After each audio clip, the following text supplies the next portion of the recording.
팟캐스트 최초의 오직 옴부즈맨만을 위한 프로그램 새날 한라인 109회 방송 시작하겠습니다. 지금 제 옆에는 7월의 선남선녀 나오고 계십니다. 커트님. 네, 안녕하세요. 커트입니다. 앞으로 한 3, 4년만 있으면 통일부 장관도 하시겠어요? 아, 무슨 말씀? 북한이나 한번 가봤으면 정말 좋겠습니다. 진짜 가보고 싶네 진짜. 네. 다시 관계가 좋아져가지고 그 서울에서 평양까지라는 노래 있잖아요. 네. 택시 타고 뭐 그 얼마 들어간다 이런. 네. 물론 꽤 오래된 얘기긴 하지만 지금도 거리상으로 보면요. 서울 부산보다 서울 평양이 가깝잖아요. 훨씬 가깝죠. 네. 혹시 서울에서 부산까지 택시 타본 적 있으세요? 없죠. 근데 말만 들었을 때는 지금은 얼마나 하려나? 지금 한 30만 원 줘야 되지 않을까요? 한 그쵸, 5, 60만 원 줘야 될 거예요. 저 예전에 30만 원 할 때 타본 적 있습니다. 급해가지고 사랑을 위해서 있잖아요. 기차가 출발했어요. 기차가. 근데 밤이어가지고 안 막힐 것 같아서 그 기차를 타고 가면 늦잖아요. 그 다음 차는 막차인데 택시 딱 잡았어요. 부산 갑시다. 근데 그런 느낌이 평양은 어때? 평양. 자, 우리 한라인 팀 평양에 가서 냉면 먹고 옵시다. 뭐 이런 거. 가능하죠. 네. 진짜 그랬으면 좋겠다. 자, 그리고 정명수님. 네, 안녕하세요. 정명숙입니다. 죽기 전에 평양 한번 가봐야 되는데요. 네, 가고 싶습니다. 그 대동강에서 맥주 좀 마시고. 네. 훌륭하다 진짜. 생맥주. 생맥주요? 네. 거기 북한은 생맥주인가? 그 대동강 맥주가 2번부터 7번까지 있대요. 네. 그래서 도수나 취향에 따라서 골라 마신다고. 생맥주는 그렇게 유행은 아닌 것 같습니다. 북한 전문가. 예전에 그 프로그램이 있었던 것 같아요. 그 북한의 음식 해가지고. 그래서 맥주 마시는 그런 장면들도 봤었거든요. 이분들이 퇴근하는 시간이 되면은 네. 그 맥주 파는 집에 가가지고 서서 네, 맞아요. 가볍게 한 잔씩 마시고 네네네. 온다고. 이야. 자, 알겠습니다. 맥주 좋아하시는 우리 볼메 임지님. 안녕하세요. 소주 좋아하는 볼메 임팀입니다. 맥주 안 좋아합니까? 소주를 더 좋아합니다. 역시 술은 소주지. 북한에 소주가 있을까요? 있죠. 대동강 소주 있고 그 북한 사람들은 자기네 소주가 더 유명하다고 그렇게 얘기하더라고요. 당첨 5년 후 통일부 장관. 자, 벌써 7월이 벌써 되고도 한 뭐 5, 6일이 이렇게 지나는 상황이에요. 그러니까 올해가 시작되면 2020년 됐구나 하고 세월 빠르다 하고 했더니 벌써 반이 지나고 다시 후반기 가고 있는 정말 세월 정말 빠르다는 생각이 들어요. 그 어르신들이 옛날에 그런 말 했었거든요. 세월은 이 나이에 비례한다 해서 나이 어렸을 때는 그렇게 안 가던 시간이 어른이 되면 시간이 빨리 간다고 느끼는데 월요일 되나 싶으면은 주말이고 월요일 되나 싶으면 주말이고 이런 상황이에요. 7월에 선남선녀들과 함께 자 한라인 109회 방송 시작하겠습니다. 자, 이슈원 이슈인데요. 첫 번째 올라온 이슈원 이슈. 대학 선배를 30년 동안 스토킹한 사람이 있었다고요? 네. 30년 동안 결혼해달라면서 스토킹을 했는데 네. 이번에 징역 1년 6개월을 선고받았어요. 1심에서. 그런데 30년 동안 이렇게 스토킹을 계속하고 그다음에 뭐 때리기도 하고 뭐 협박도 하고 여러 가지 범행들을 저질렀는데 이게 1년 6개월로 되는 건지 그런 얘기를 하고 싶었고요. 바둑 기사 중에도 조혜연 구단이라고 있는데 이 사람도 1년 넘게 한 남성분한테 스토킹 피해를 당해요. 근데 세 차례나 경찰에 그 신고를 했는데도 벌금 5만 원밖에 안 나왔거든요. 그러니까 스토킹에 대한 스토킹은 범죄다라는 인식이 조금 다시 한번 재정립돼야 된다고 생각이 들어서 가져왔습니다. 근데 작년엔가 스토킹 관련한 법안 하나 통과된 거 있었던 걸로 기억하는데 더 엄중하게 처벌하는 거. 야, 30년 동안 그렇게 괴롭히면 얼마나 힘들겠어요. 이 여성분 결혼도 하셨던 분이죠? 네. 하신 분이죠? 네. 30년 동안 얼마나 징글징글했을까 얼마나. 이게 주제였으면 계속 얘기했을 텐데. 자, 두 번째는요. 진료비 때문에 반려동물이 13만 마리가 버려졌다? 네, 특히나 이 휴가철에 그런 유기 동물들의 수가 증가를 한다고 하는데요. 우리나라도 반려동물이 거의 1,000만 마리 이상이 지금 있다고 합니다. 그 정도로 이제 많이 늘어났고 한데 그 주변에 그 반려견들 키우는 그런 분들이 그런 말씀 많이 하시더라고요. 돈 많이 들어 이러시더라고요. 병원을 데리고 가도 보험이 적용이 되는 것도 아니고 해서 돈이 많이 든다고. 그러니까 그러다 보니까 이제 유기되는 동물들도 수가 자꾸 증가를 하는 것 같아요. 그래서 이게 동물들을 위한 어떤 보험 같은 것들이 체계적으로 또 만들어지지 않는 이유가 그러니까 상품이 나온 것들은 몇 가지가 있고 그것을 다루는 회사들도 한 10여 개 정도가 있다고는 하는데 이게 기본적으로 동물 병원에서 그 진료를 할 때 그 진료 항목이라든가 또 진료비에 대한 어떤 표준화가 이루어지지 않고 있는 상황이고 그리고 또 보험회사 같은 것에서도 상품을 만든다고 해도 일단 그 보험 가입자 수가 적으니까 이게 사고가 한번 나면은 들어오는 보험료보다 나가는 보험금이 더 많으니까 이 사람들이 또 그거를 자꾸 선전을 하거나 광고를 해가지고 더 모집하기도 어렵고 뭐 굉장히 이게 상황이 이게 굉장히 교착 상태에 있는 것 같아요. 그러니까 이제 자꾸 보험도 안 되고 또 가족같이 여기지만 정말 힘들어졌을 때는 어쩔 수 없이 버리고 또 동물들은 몸이 아픈데 버림을 받고 그러니까 이게 굉장히 총체적인 난국이죠. 그래서 이 실마리를 이제 좀 풀어야 된다. 왜냐하면 너무 많은 반려동물들이 있고 또 유기되기도 하니까 틀림없이 사회 문제가 되거든요. 그래서 한번 가져와 봤습니다. 그 시대가 이제 법이 시대를 못 따라가는 네. 실제로 이제 사회적 문제가 되면 그게 법으로 만들어지는 것들 중에 하나가 왜 칩을 박는다든지 네. 우리 같은 경우 그렇게 칩을 박은 강아지를 키우고 있거든요. 네. 이제 유기견 방지하기 위한 거죠. 네. 다음에 고양이 같은 경우는 우리 하루 같은 경우는 중성화 수술 시키는데 네. 이제 사회적 문제가 되니까 그게 싸게 정부가 지원해주는 네. 그 병원들이 있기는 해요. 일부가. 뭐 중성화 수술하는데 한 40만 원. 네. 그런데 이제 이게 반가격 정도로 할 수 있는 곳이 있긴 한데 이게 전체적으로 이제 그렇죠. 제도가 따라줘야 되는 부분이 분명히 있는 네, 것인데 네. 진짜 반려동물은요. 뭐 제 개인적인 생각은 끝까지 키울 자신이 없으면 안 키우는 거예요. 이게 일종의 장식품, 애완동물 개념으로 키웠다가 나중에 귀찮아지니까 이걸 버리고 이러는 사람들은 굉장히 비인간적이다 이렇게 봅니다. 네.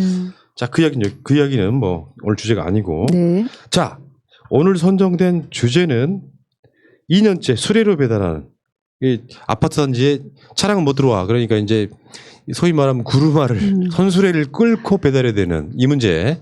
자, 설명해 주시죠. 네, 제가 가져와 봤는데요. 저희가 사실은 2년 전에 이 문제를 다뤘습니다. 네. 다뤘는데 그러면 저희는 지나가서 이 문제가 해결이 됐나 보다 했는데 결국은 2년째 그 택배하시는 분들이 손수레로 택배를 배달하고 있었다고 합니다. 그리고 그 사이에 남양주에 위치한 다산지구인데요. 다산지구에 이렇게 오히려 반대로 문제를 해결한 게 아니라 손수레로 끌도록 택배 차량을 금지한 아파트 단지 수는 16곳으로 늘어났다고 합니다. 오히려. 그리고 또 손수레를 끌고 가면 어떤 입주민들은 시끄러운데 왜 그러냐 뭐 이런 항의나 하고 이런 문제를 정말 해결할 수 있는 방법이 없을까. 이게 진짜 집단 이기주의가 아닌가 싶어서 가져와 봤습니다. 전 이런 뉴스를 접할 때마다 화가 나요. 네. 다 같이 사는 일종의 사회 구성원이에요. 저는 지금 대한민국 사회에 가장 중요한 사람들이 택배 하시는 분들이라고 생각해요. 택배 노동자분들이 없으면 생활이 엄청 불편해질 걸. 근데 그분들에 대한 이게 뭐 어마어마한 피해를 주는 상황이 아니에요. 뭐 아파트 단지 내 교통사고 예방 이런 명분이 있겠지만 이런 분들이 쉽게 배달할 수 있도록 해주는 것이 뭐 사람 위에 사람 없고 사람 밑에 사람 없다는데 최소한 일반 시민들 입장에서는 이게 이의제기를 해야 되죠. 이건 말이 안 되는 거죠. 그 아파트 입구까지만 차가 끌고 와서 손수레를 여러 번 왔다 갔다 해야 될 거 아니에요. 그렇죠. 네. 그 아파트를 지을 때 그 주차장의 높이를 다 감안을 하고 했었어야 되는데 그런 부분에서 또 착오가 있었던 것 같아요. 이러니까 지금 그 제가 남양주 사정을 조금은 아는데 주변에 새로 짓는 아파트 단지들이 있거든요. 오히려 반대로 거기들도 야 우리도 안에 못 들어오게 하자. 지금 이런 입주민 단체에서 운동들이 벌어지고 있거든요. 이거 지금 경기도에서 빨리 문제를 해결해 줘야 이것을 따라하는 아파트 단지들이 마치 이렇게 택배 차량을 못 들어오게 하는 아파트 단지가 더 비싸고 좋은 아파트처럼 보여지는 지금 이런 흐름이 조금 조짐이 감지되고 있어서 더 시급하게 조치를 취해야 될 것 같습니다. 그러니까 자기들이 굉장히 필요로 하면서도 네. 그 사람들의 이 배달 여건을 굉장히 나쁘게 만드는 방식으로 그 사람들은 우리 가족이 아니에요. 찾아보면 어디인가는 우리 가까운 사람들 중에 택배하시는 분들이 있어요. 그러면 거기에 깨어있는 입주민들이 이의제기를 해야죠. 그렇죠. 네. 공동체 사회에서 같이 살아가는 사람들이거든요. 그럼 저 사람들 어떻게 하면 조금 더 뭔가 좀 이렇게 서로 같이 갈 수 있을까? 제가 이게 뭐 택배는 아니지만 물 이렇게 배달해 시켜 먹잖아요. 여기가 3층인데 엘리베이터가 없어요. 저는 배달료를 더 입금해 드리는데 여름에 굉장히 더울 때는 이 하시는 분들 만나는 경우 있잖아요. 근데 놓고 가면 그거 못 보지만 그런 경우 물 한 잔씩이라도 이렇게 한 병씩 드리고 뭔가 고맙다는 느낌이 좀 드는데 여러분들은 안 드세요? 택배 하시는 분들 진짜 고생한다. 들죠. 가끔씩 물 한 잔, 물 한 병 드리면 정말 감사해 하시죠, 그분들. 네. 어쩌다가 네. 12시 넘어서 배달하시는 분이 있어요. 택배가. 밤 12시. 네. 그 배달이 밀려 있으니까 어떻게 해요? 오늘 중으로 배달된다고 이미 이정이 알림이 나갔는데 그럼 뭐 새벽 1시 다 되었고 배달이 오는 걸 내가 봐요. 근데 그런 분들한테 좀 뭔가 이렇게 토닥토닥 좀 그런 어떤 인심이 있어야 될 거 아니야. 대체 자기들은 뭔데? 지난번에 저희가 이 주제를 다룰 때 그 택배하시는 분들이 그 물품을 아파트 앞에다 그냥 두고 가셔도 되지 않을까라고 막 저희가 그치, 좀 그치. 화가 나서 말한 기억이 나는데요. 찾아가. 그러니까 이게 그런 식으로 차라리 그렇게 하시지 왜 그 수레를 끌고 왔다 갔다 하셔야 되는지. 그러니까 택배 회사도 손 놓고 있는 거잖아요. 저는 택배 회사에서 나서서 이 아파트 단지에 있는 택배 접수는 안 받아야 된다고 생각합니다. 그렇게 강경하게 나가야지 택배가 필요한 걸 알고 그거를 이용을 단지 안에까지 이용을 하게끔 하는 거지. 이걸 계속 이딴 식으로 택배 기사들한테만 모든 힘듦을 다 가중시키면 이거는 말이 안 되는 거죠. 그렇죠. 저는 그 아파트 문화를 그래서 싫어해요. 아파트라고 하는 공간이 무슨 성냥각처럼 집들을 한 울타리에 모아둔 거잖아요. 그렇다 보니까 집단 이기주의가 가장 많이 발생하는 곳이 아파트 단지예요. 그 내부적으로 분여회부터 시작해가지고 되게 어떤 행위들이 상식적이어야 되거든요. 근데 자기네 울타리 안에서 우리끼리만 행복하면 돼. 요게 너무 만연해 있어가지고 이 아파트 단지 문화는 정말 제가 지긋지긋하게 싫어합니다. 그래서 우리끼리만 안전하고 우리끼리만 행복하고 우리끼리만 쾌적하면 돼. 이게 말이에요, 막걸리예요. 그리고 보면은 그 아파트 주민들이 다 그 아파트 일에 관심을 가지고 참여를 하는 건 아니고, 그렇지. 예, 그 뭐 대표자 회의에서 이제 몇 분들이 주도를 하는데 그분들의 어떤 가치관을 가지고 있느냐에 따라서 그 아파트의 문화라고 하는 것과 또 이런 일을 또 대처하고 행정하는 것에 좀 많은 차이가 나는 것 같더라고요. 네. 네. 2년째 그런. 선수래로. 아, 나 진짜 이러지들 맙시다. 물론 이쪽에서 계시는 분들은 그들 나름대로의 뭔가 이유가 있겠죠. 이유가 있으니까 아까 말한 뭐 되게 그거죠. 아파트 단지 안에 택배차가 들어오면 뭐 안전에 위험이 될 수 있다. 그 이런 얘기가- 정도잖아요. 그게 참. 그럼 아파트를 아예 만들 때 이렇게 하면 되겠네. 택배 차량만 들락날락하는 도로 하나 만들어주면 되겠네. 그래서 그 엘리베이터 앞에까지 딱 차 댈 수 있도록. 그게 안 돼? 사람들이 말이야. 이 사람들은 뭐 애초에 전혀 고생 안 하고 아주 금수저로 태어나가지고 아주 최고급 아파트에서 나는 너희들과 달라. 니들은 개돼지야. 이렇게 생각하는 것도 아니기 대체 이게 뭡니까? 에이. 여기까지 하겠습니다. 자, 이메일 왔습니다. 작은 생각님입니다. 얼마 전 이재용 삼성전자 부회장의 삼성물산 제일모직 합병건에 대한 대법원 판결이 원심 파기로 반환됐습니다. 여기서 원심은 이재용의 무죄였습니다. 즉 무죄가 아니라는 얘기입니다. 그런데 파기환송심의 재판관이 뭐 반송문을 써라 어쩌고 하면서 파기환송된 재심의 판결을 이재용에게 유리한 방향으로 유도하려는 모습이 보입니다. 여기서 한 가지 예언을 해봅니다. 아마 무조건적으로 무죄를 주기는 어려울 겁니다. 이미 무죄를 선고한 원심이 파기환송됐으니까요. 하지만 분명 범죄 사실에 한참 못 미치는 판결을 내리고 그 말미에 그동안 삼성이 국내 경제에 미친 영향을 감안하여 형을 대폭 감안하자고 하며 형을 대폭 깎아줄 겁니다. 자, 여기서 문제 하나 드립니다. 이재용이 삼성인가? 또는 삼성이 이재용인가? 정답은 둘 다 아니다입니다. 이재용은 그저 삼성이라는 재벌그룹의 한 회사인 삼성전자의 부회장일 뿐입니다. 그나마 그 부회장이라는 자리에 자기 힘으로 올라갔을까요? 평직원으로 입사해서 각고의 노력 끝에 그 자리에 올랐다면 그것만으로도 그 사람의 삶은 존중을 받을 자격이 있지만 이재용은 아버지가 이건희라서 부회장이 된 겁니다. 그럼 다음 문제. 이재용이 삼성의 그리고 한국의 경제 발전에 막대한 영향을 끼쳤을까요? 정답은 역시 아니다입니다. 이재용은 그저 삼성이라는 회사를 합법을 가장한 불법으로 물려받기 위해 에버랜드도 처묵하고 삼성물산 제일모직 합병하면서 그것도 처묵한 것밖에 없습니다. 뭔 경제 발전입니까?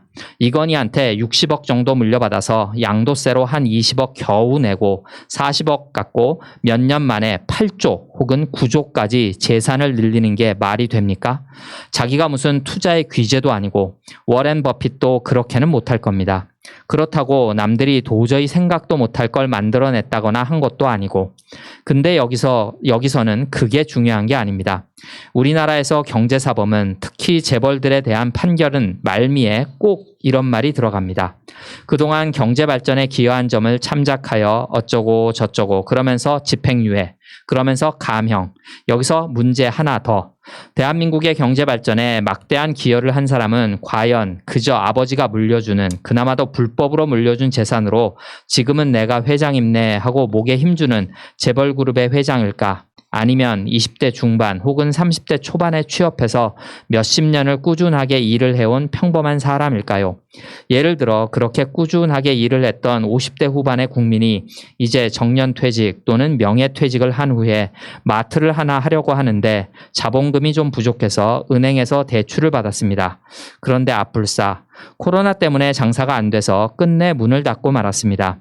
그러니 당연히 대출받은 돈도 못 갚고 결국 은행에서 추심이 들어오고 이 사람은 수십 년 직장 생활을 해서 겨우 마련한 작은 집도 빼앗길 위기에 처했습니다. 여기서 또 문제. 은행이 가압류니 뭐니 하려고 법원에 재판을 걸었을 때 과연 이 퇴직자에 대한 판결문에 20대에 취업하여 30년 동안 성실하게 근무하고 국가 경제 발전에 기여한 공을 감안하여 어쩌고 저쩌고 하는 말이 판결문 말미에 붙을까요? 정답은 다들 아시겠지만 절대 아니다입니다. 며칠 전 이재용 삼성전자 부회장이 수사심의위원회를 요청했고 그 요청에 따라 열린 수사심의위원회라는 듣도 보도 못한 위원회는 10대 3이라는 표결로 이재용에 대한 영장 청구를 하지 말라는 의견을 내놨다고 합니다. 다시 한번 말하지만 이재용이라는 사람은 삼성이 아닙니다. 그리고 이재용이 구속된다고 해서 삼성이 망할 수도 없고 망해서도 안 됩니다. 국민이 원하는 건 이재용이 지은 죄에 맞는 법의 판결을 받는 것입니다. 수십 년을 묵묵히 노동을 해온 국민이 누리지 못하는 그 권리를 그저 앱이 잘 만난 것밖에 없는 이재용이 누리는 대한민국. 조용하게 외쳐봅니다. 검찰 힘내라. 예, 윤석열이 검찰은 아니죠. 총장일 뿐이라서 검찰 힘내라는 이야기는 이재용 싸워서 이겨라 이런 건데 아마 이게 영장 청구의 문제가 아니라 기소하지 말라는 거였을 거예요. 네. 그러니까 구속영장을 청구하는 게 아니고 이걸 기소를 하지 말라 이런 거였는데 이런 이제 메일을 보면 생각나는 게 제가 가끔씩 해왔던 단어예요. 랜덤으로 태어나서 실제로 랜덤으로 태어난 사람들이거든요. 내가 만약에요 이건희 아들로 태어났으면 어마어마했을 거야.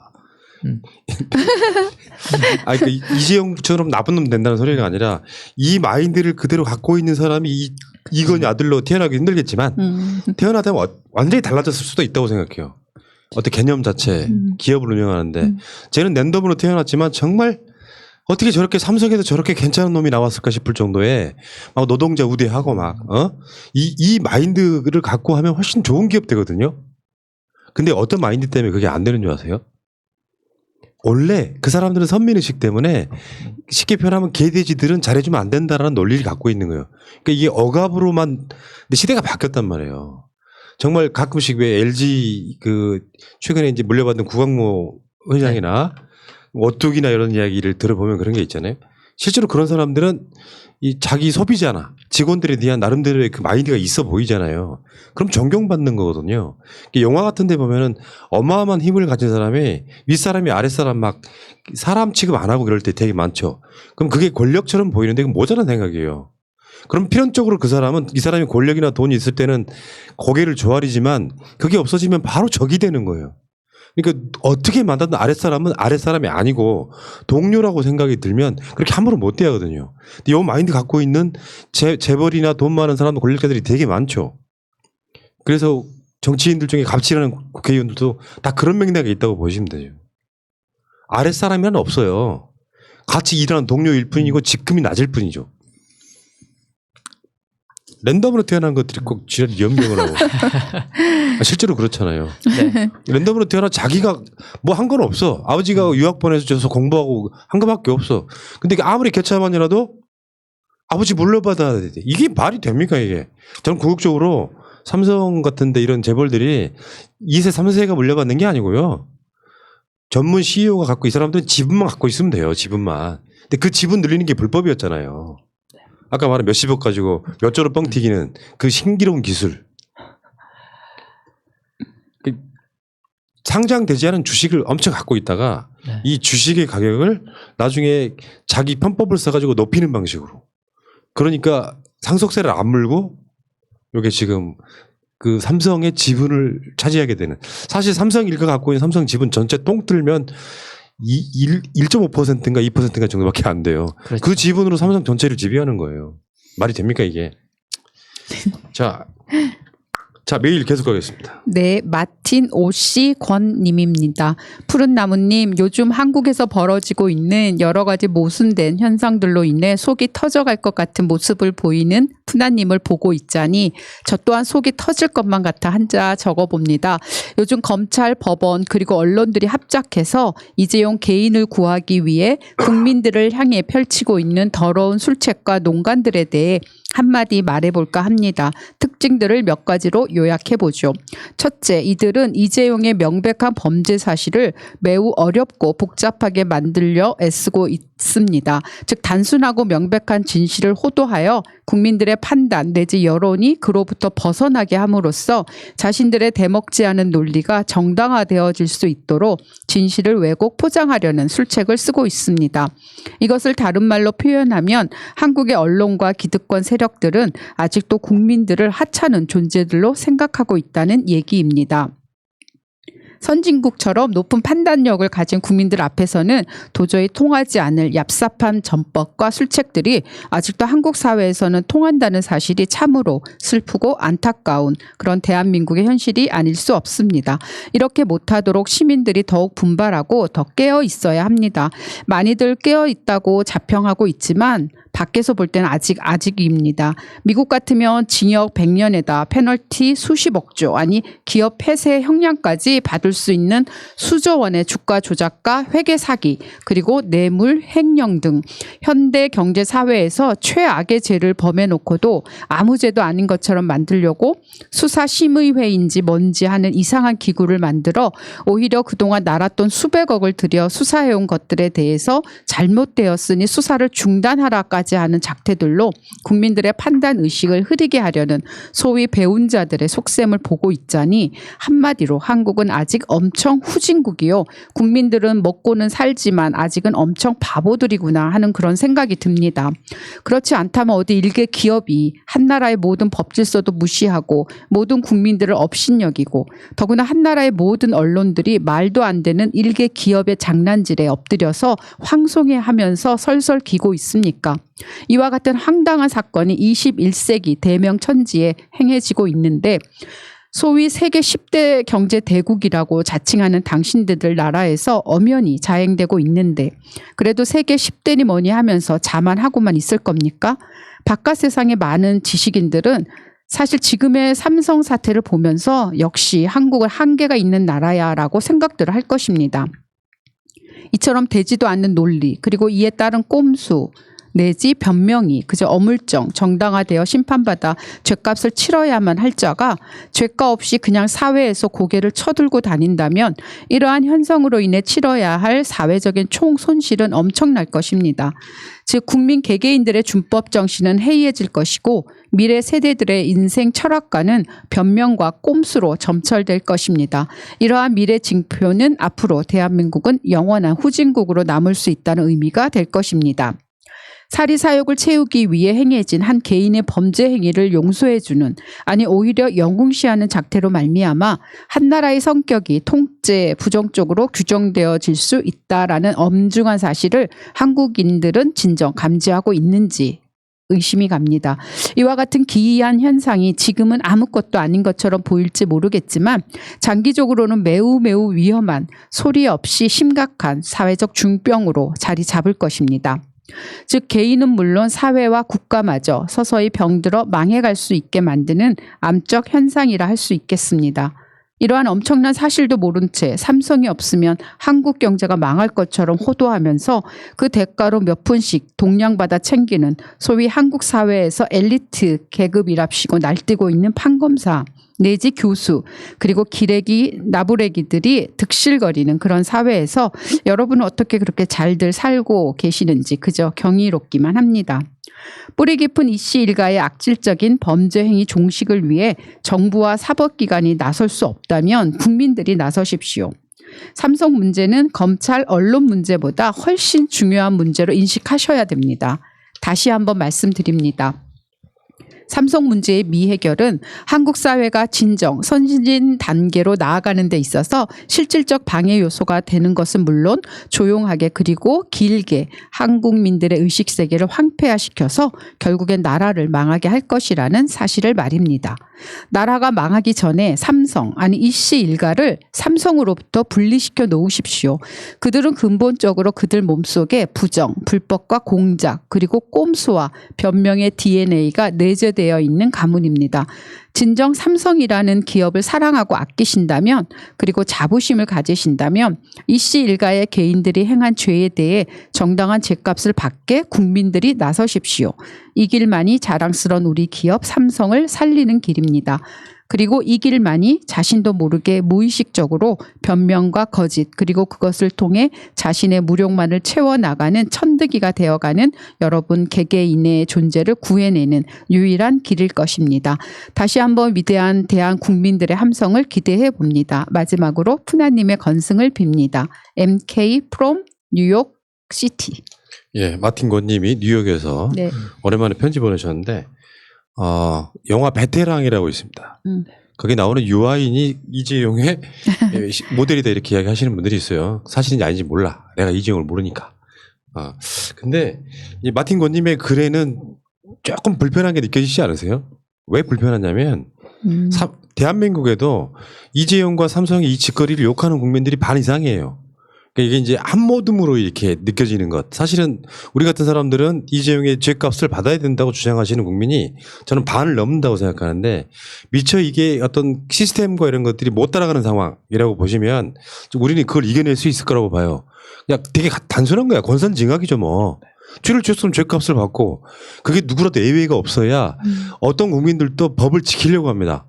근데 어떤 죄로 내가 검찰에 갔는데 나는 아무것도 아닌 죄 같은데 징역이 나오고 이재용은 어마어마한 사실은 이 금융범죄 어마어마한 범죄를 저지른 거거든요. 삼성바이오 사건만 해도. 근데 여기에 대해서 기소도 하지 말라는 의견을 내는 그래서 그 수사심의위원회의 이 결론을 한 번도 검찰이 어긴 적이 없다는 그 우리들 입장에선 계속해서 수사심의위원회 결과랑 상관없이 기소해라 요구하고 있지만 그게 어떻게 될지 아무도 몰라요. 이런 상황이 있기 때문에 저는 절반은 깨어났다고 보는데 절반의 사람들이 가끔씩 이재용을 신처럼 모시는 분들이 있어요. 태극기 모독부대 이런 분들은 이재용하고 최순실 박근혜하고 이렇게 대치된다는 거 알아야 되거든요. 그 뇌물을 강요했는지 자발적으로 줬는지에 대한. 근데 이재용이 나와도 만세하고 최순실 박근혜 죄가 좀 감경돼도 만세하고 이거 말도 안 되는 짓거리 하는 거고. 요거를 저는 지체 현상이라고 봐요. 한쪽은 깨어 있어가지고 한참 가고 있는데 한쪽에서는 지체가 되고 있는 거예요. 옛날 사고방식이 그대로 있는 거죠. 그 지점을 저는 정확하게 타격하는 게 중요하다. 대한민국 사람들은 다 미개이냐 요런 뉘앙스 때문에 제가 좀 불편한 게 아니냐 이렇게 말씀드렸고 취지에는 엄청 공감합니다. 자, 이메일이었습니다. 자, 댓글로 가시죠. 시크릿 99님, 수사가 계속 중인 상황에 논란이 제기되고 있는 전문 수사자문단 심의를 통해 성급히 최종 결론을 내리는 것은 진상규명에 지장을 초래할 수 있으므로 심의 절차를 중단할 것을 지휘한다. 라고 얘기한 추미애 장관님을 뜨겁게 지지합니다. 홍은미님, 추미애 장관님 격하게 지지합니다. 법질서를 세워서 법무부, 검찰청 개혁에 힘을 다해 주실 것 믿어요. 코르코르 9657님, 추미애 장관을 더 이상 건드리지 말라. 이것들이 적폐다. 개혁 저지하려 바랍. 그러한들 물러날 추 장관이 아니다. 최연수님, 윤석열 사퇴도 아깝다. 저런 인간은 구속 수감시켜서 퇴직금도 연금도 못 받는 신세로 전락시켜야 한다. 김효수님, 윤석열이 마침내 미쳐가는구나. 물려받은 마누라 간수하랴, 사기친 장모 구하랴, 범죄자인 측근 구하랴, 통닭당 간수하랴, 조국 잡는 거 빵꾸 때우랴. 지가 미치지 않고 배길 수가 있겠나? 말로가 비참하구나. 신발끈 목자님, 나는 지금껏 살면서 검찰총장에 대해서 이토록 관심과 분노를 느낀 적이 없습니다. 뭐 이런 인간이 다 있나. 같은 남자로서 진정 쪽팔리지 않을까?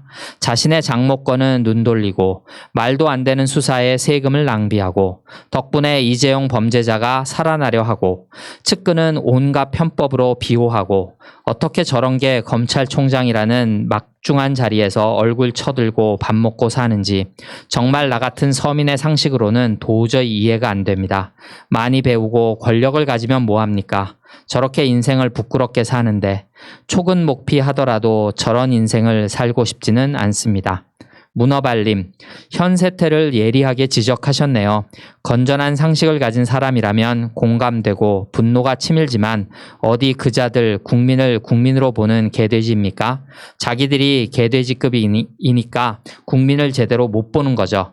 검찰이 그리도 무서운 권력자인지 미처 몰랐는데 그들을 잡아다 엄벌하려면 국민들의 촛불밖에는 없어요. 학생들의 혈기도 사라진 지 오래됐고 교수, 성직자 등의 사회 저명 인사들은 그저 그들의 지지자인가 싶어 가슴이 아픕니다. 근데 이런 부분이 있습니다. 저는 국민을 믿고 가야 된다고 생각해요. 그러니까 가끔씩은 여론조사 등을 보면 좀 출렁출렁 할 때가 있긴 한데 대한민국 국민성의 수준은 전부는 아니라고 할지라도 다수는 굉장히 높잖아요. 대통령을 피 한 방울 안 흘리고 평화적으로 끌어내린 나라가 어디 있습니까?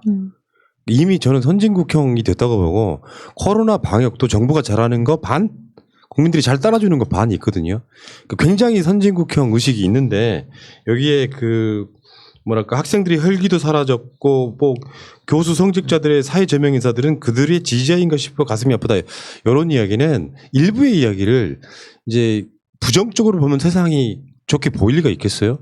긍정적으로 보면 대한민국 국민들은 특정한 지점에 이거 심각하다 싶으면 뭔가를 하잖아요. 네. 이런 관점에서 봤을 때 이미 박근혜를 탄핵시킨 지점에서 국민들이 이미 깨어났다고 봅니다.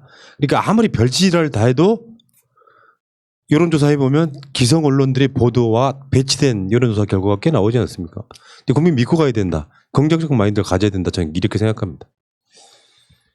자, 계속 가시죠. 네, 한반도 평화님, 더민주 참 잘했어요. 미통당은 협치 대상이 아닙니다. 앞으로도 더민주는 국민만 믿고 민생 경제 한반도 평화를 위해서 진도 좀 쭉쭉 나갑시다. 승부팬님, 미통당은 손 뗐으면 월급 반납하고 조용히 집으로 가야지 왜 자꾸 미련을 못 버리고 뒤돌아보는지 또 무슨 시비를 걸려고 그냥 가라고 가. 막가파 미친 통닭당. 이명수님, 추경의 속도가 중요하다고 그렇게 얘기해도 며칠 미루면 참여하겠다니 말이 됩니까? 발목 잡기도 가지가지네요. 책임을 갖고 국가 경제를 살리기 위해 쓰는 이들을 비웃고 지네만 살기 편하면 어려운 이는 어떻든 상관없는 족속들이에요.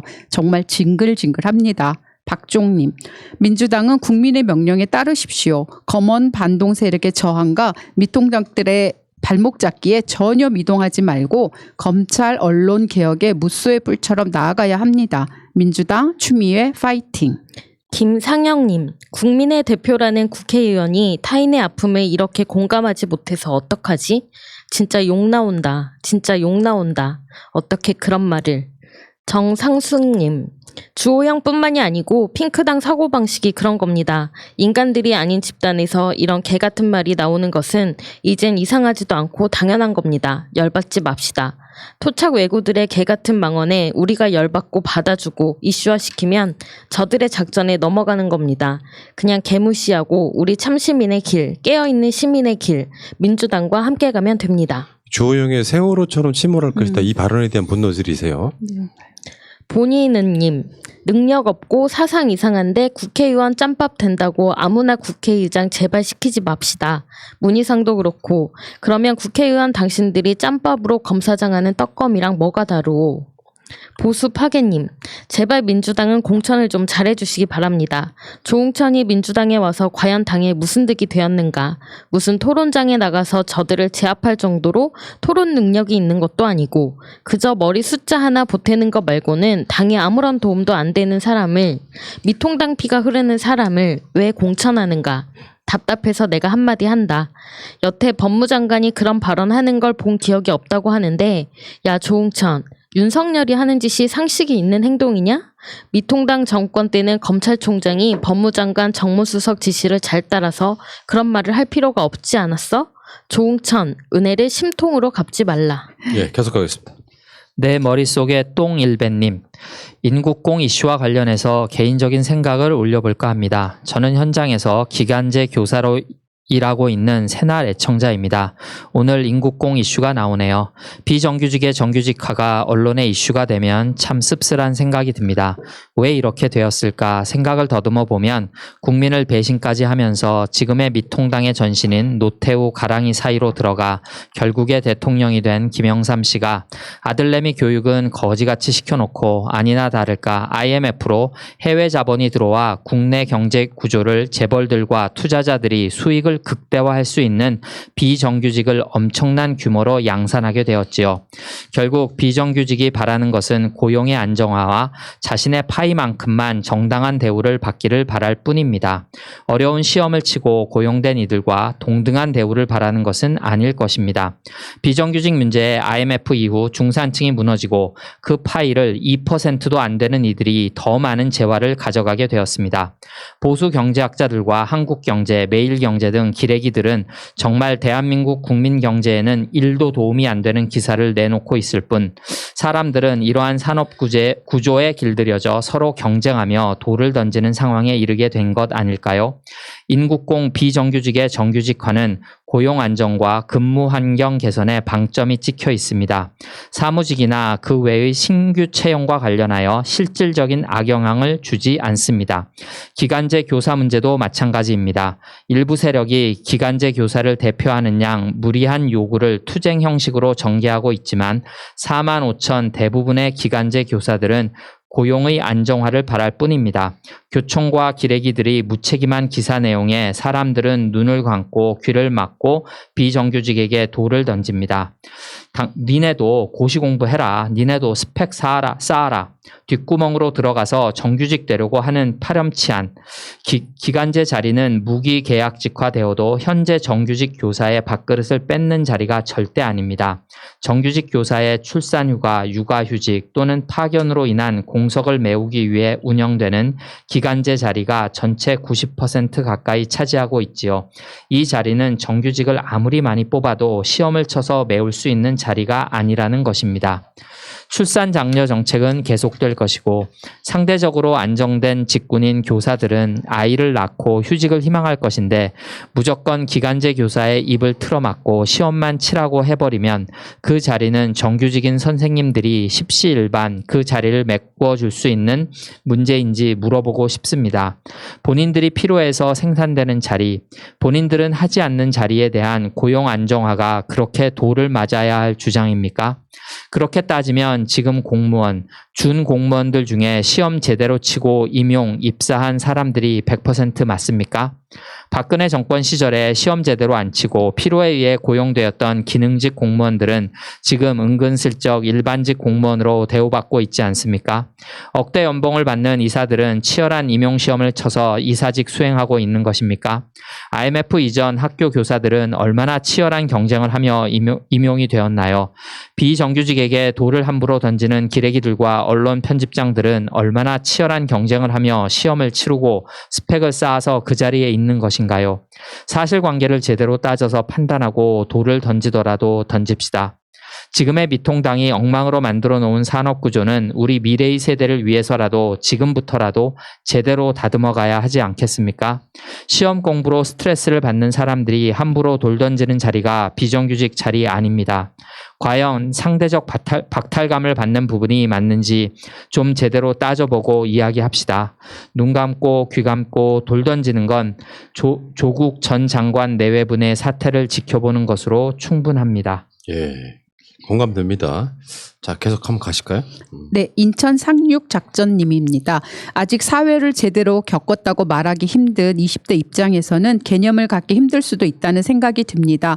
제가 보아도 기사만을 본다면 복잡하더군요. 소위 우리가 말하는 기레기 쪽 언론들이 하나같이 기득권의 편에서 왜곡 보도를 하고 정부 여당의 목소리나 분석 해명은 보기 어려우니 말입니다. 비정규직을 깊이 있게 경험하게 되는 30대만 하더라도 비정규직의 정규화에 대해 당연히 생각하겠지요.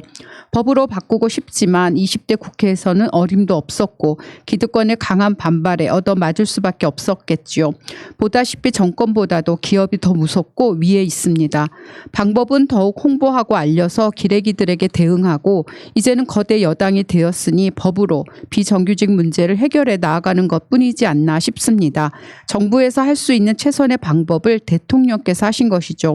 정부기관은 이를 처리함에 더욱 꼼꼼하길 기원해 봅니다. 기대는 안 되지만 장관, 대통령, 국회의원 다 뭉친 것보다 더 큰 힘을 가진 세력이 관료이고 그 관료들은 아주 보수적이고 이를 자신들 쪽으로 해 나가니까요. 문재인 대통령님 혼자만으로 청와대만으로 이렇게까지 해 나오신 것만으로도 매우 대단한 것입니다. 지키지 않고 서로의 욕심을 채워주고 나라 망치기 너무 쉽고 그 반대는 너무 힘들죠. 그래서 노무현 대통령도 내려오고 나니까 다 원래대로 돌아갔다 하지 않았습니까? 우리들이 끝없이 깨어있고 바른 세력을 부단히 지지하는 일만이 비정규직 문제도 해결할 수 있는 것일 겁니다. 문재인 만세. 여기서 잠깐만요. 네. 민주주의 반대말. 우리 방송을 꾸준히 들으신 분들은 아실 거예요. 민주주의 반대말. 자본주의.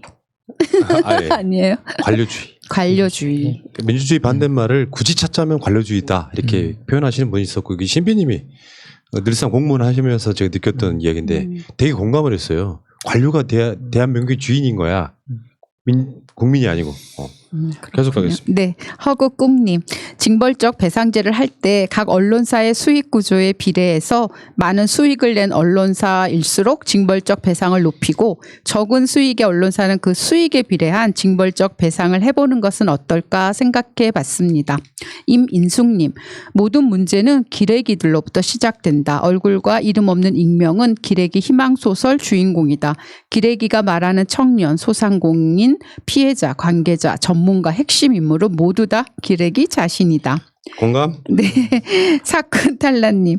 이낙연 전 총리는 여성이 힘든 이유를 깨달은 거 보니까 철 드셨네요. 사과하라는 쓰레기는 네 마누라나 어머니, 할머니의 힘듦을 이해 못 해주니 철 안 난 거니까 그냥 니들이 사과해라. 네, 계속합니다. 손일선님, 돈에 눈이 뒤집어져서 인근 주민이 위험해지는 건 관심도 없으면서 막상 자신의 안전을 끔찍하게 생각하니 기자를 폭행해놓고도 오히려 지가 고소를 한다고 했던 미친 X. 민주주의는 자기가 하고 싶은 거 다 해도 되는 거냐? 책임이 따르는 거지. 전단지라고 제대로 된 것도 아니고 이미 돌아가신 대통령 사진까지 이용해서 만든 저질 전단지를 보내면서 무슨 표현의 자유. 네 사진이나 붙여. 길을 걷다님. 남북관계 개선되면 범죄인 인도조약부터 맺자. 장심포리 별남님. 이분은 탈북자 하신 것 같아요.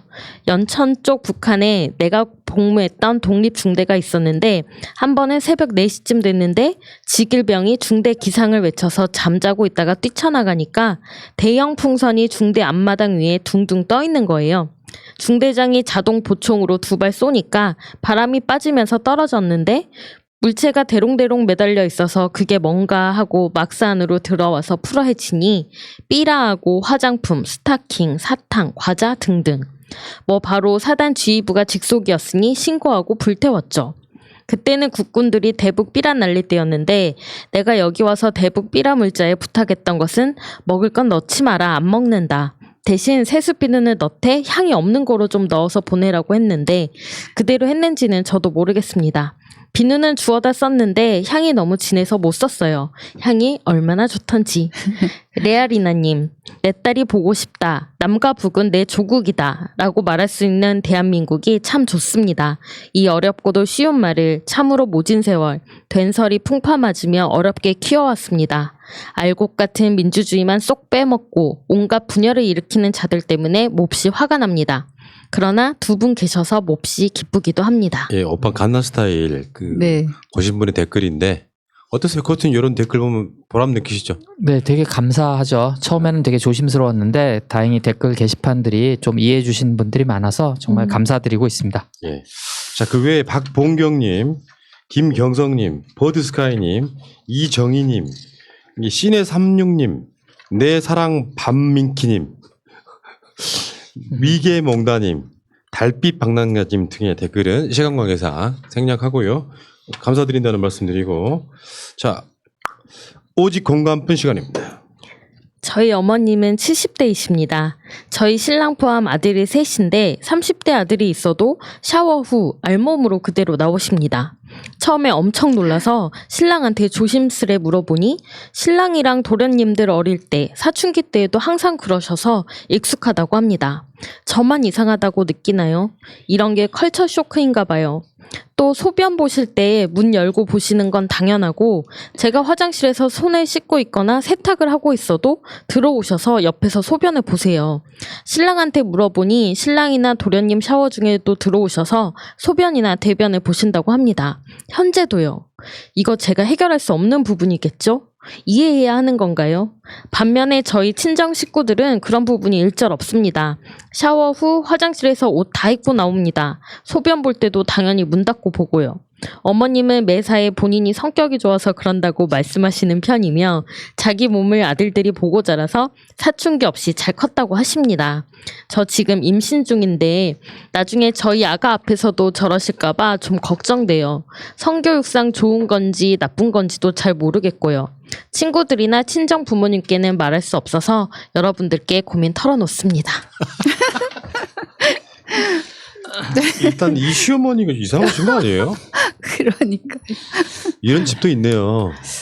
네, 저도 영화에서만 봤지 실제로 이런 집이 있는지는. 글쎄, 그게- 그게 그들의 가치관이라면 뭐 딱히 욕할 생각은 없고요. 이 나쁘다고만 볼 수도 없다고 저는 생각을 해요. 아까 시어머니 말씀처럼 이 그렇게 어떤 그런 비밀이 없다 보니까 사춘기 안 겪고 뭐 쉽게 표현하면 여성에 대한 말도 안 되는 신비감은 없었다 이렇게 말씀하실지 모르겠는데 이런 건 상대적인 거잖아요. 그럼 막 아무렇게 섞여가지고 며느리들 막 다 벗거나 이렇게 하지 왜? 그 여름 손님은 호랑이보다 무섭다는 말이 있잖아요. 그게 이제 여름에 더우니까 그게 이제 옷을 잘 안 입고 이제 벗고 있는데 누구 들어오면 되게 불편하니까 그때는 특히 이제 며느리나 시아버님 뭐 이런 사이 되게 어색해지고 이런데 이게 이렇게 해서 해결이 될지 그리고 이분 말씀처럼 아기가 태어나면 아기가 이제 뭐 한 10대 이렇게 되면 어렸을 땐 모르지만 그러면 이 할머님을 보면서 이거를 다른 집하고 차이가 날 텐데 이거 어떻게 해야 될지 저도 이 50 바꿔서 좀 고민해봤는데 야 가서 무슨 얘기를 해야 되지? 이거 그러니까 이게 잘못된 거죠. 간단히 말하면 네. 상대적인 거라고 그렇죠. 말씀드렸잖아요. 네, 네. 그러니까 그렇게 해 왔더라도 며느리가 새로 들어와 새로운 식구가 생겼으면 그거 하지 마셔야죠. 그렇죠. 어느 단계에서는 그치셨어야 되는 그런 행동이신데요. 간단히 말하면 옷을 왜 입어 그럼? 옷을 그냥 벗고 다니지 왜? 아니 지금 70대신데 그러면 50대 60대 젊으셨을 때도 이러셨다는 그러셨다는 얘기인데, 거죠. 네. 저도 이거 보고 되게 재밌었어요. 뭐라고 답을 해야 되나 이런. 잘못된 건 맞습니다. 네.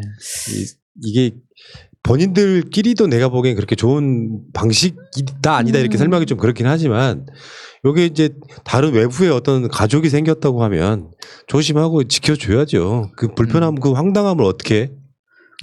그 아드님들도 엄마 좀 그만하셔 뭐 이렇게라도 얘기를 해주면 참 좋을 텐데 그런 거 없이 자연스럽게 그냥 받은 건지 아니면은 말을 해도 별로 뭐 먹힐 여지가 없어서 그런 건지 잘 모르겠네요. 일단 이 내용만으로는. 이건 제가 봤을 때 일종의 독선이에요.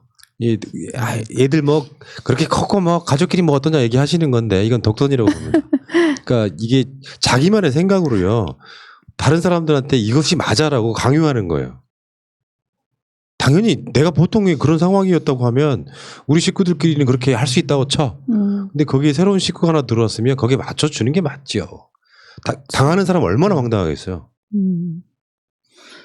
그 옛날 그 드라마에서 그 저기 새로 하이라 씨가 저거 돼서 대발이네 집 아버지 화장실 쓰는 거 이렇게 되게 조심하고 그 집의 문화를 바꿔가는 갑자기 그 옛날 드라마 생각이 나네요. 네, 이제 그런 식으로 말씀하신 것처럼 조금 맞춰주셔야 될 것 같아요. 왜냐하면 혼자 사는 게 아니니까. 네. 저희 외할머니가 네네. 이렇게까지는 아니시지만 옷도리를 벗고 여름에 막 많이 집안에서 네, 다니셨어가지고 이제 그 이모들이 사위들도 있는데 옷 입으라고 계속 그렇게 하셔서 이제 입으려고 계속 노력은 하세요. 그러니까 뭐 아들들은 사실 불편함을 못 느끼는 거잖아요. 그리고 이 어머님도 이게 부끄러운 거라고 생각을 안 하시니까 저는 그 생각 자체는 되게 건강하다고 생각하는데 이거를 불편해하는 사람이 있으니까 거기에 대해서는 좀 어머님이랑 서로 조율을 해야 될 것 같아요. 가족 간에 일어날 수 있는 이런 식의 것들은 어느 정도가 전 마지노선이라고 생각하냐면 화장실이 한 개밖에 없는 집이에요. 아침에 남편이 샤워를 하고 있어. 너무 급해한 나머지 부인이 소변 보는 정도까지는 일반 문화로 이해할 수 있다고 생각해요. 근데 예를 들어서 이 초등학교 딸인데 이제 막 사춘기가 막 시작되려고 하는 정도의 딸이 막 깨벗고 돌아다니면 저는 옷 입으라고 할 것 같아요. 그게 가족 사이에 벌어지는 가족이기 때문에 가능한 거라고 할 수도 있겠는데 이제 반대로 말하면 그 가족으로서 구성원이 그 사람이 갖는 그 사람만의 어떤 성문화 같은 것들을 존중해주는 이거는 습관 들이기 나름인 것 같은데요. 그게 오픈한다고 해서 그 성이 건강해지는 건 아니라고 생각해요. 내 개인 입장에서 보면 뭔가 성은 신비롭고 자기만이 지켜야 될 뭔가가 있는 건데 이걸 막 다 그냥 오픈하고 이러는 건 제 개인 취향은 아니에요. 근데 그 뭐 성의 문제를 떠나서라도 가족이긴 하지만 가족 이전에 또 개인이잖아요. 네, 그러한 어떤 개인적인 공간이라든가 개인의 영역이라든가 이러한 것들은 존중이 되어야 될 필요가 있다고 생각을 합니다. 이제 어머니 심리는 이해는 할 것 같아요. 그렇긴 한데 그게 어떤 느낌이냐면 내가 이룬 가족에 있어서의 우리 울타리 안에는 가족끼리니까 뭐든 이해할 수 있다라고 하는 그 심리가 있을 것 같은데 이제 며느리도 들어오고 그러면 그 바뀌어야죠. 그 부분은 바뀌어야 되는 게 맞습니다. 자, 알겠습니다. 진짜 이런 고민도 있네요. 어우, 신기하네. 굉장히 다양한 삶의 모습들이 있는 것 같아요. 시어머니 옷 입으세요. 참. 좋은 옷을 좀 사드리세요. 집에서 입을 만한 좋은 옷. 편안한 옷. 냉장고 바지 이런 거. 자, 팟캐스트 최초의 오직 ombudsman만을 위한 프로그램 새날 안나이 109회 방송 마치겠습니다. 다음 주에 뵙겠습니다. 고맙습니다. 감사합니다. 현재로 저들을 물리치자. 바이러스에게는 마스크가 없다. 어서 가자 바이러스보다 먼저. 그러니 내일보다 먼저 가자. 우리들의 희망을 형제이게 하자. 설령 그것이 내일이라 해도 현재로 저들을 물리치자. 바이러스에게는 마스크가 없다. 어서 가자 바이러스보다 먼저. 바이러스에게는 마스크가 없다. 어서 가자 바이러스보다 먼저.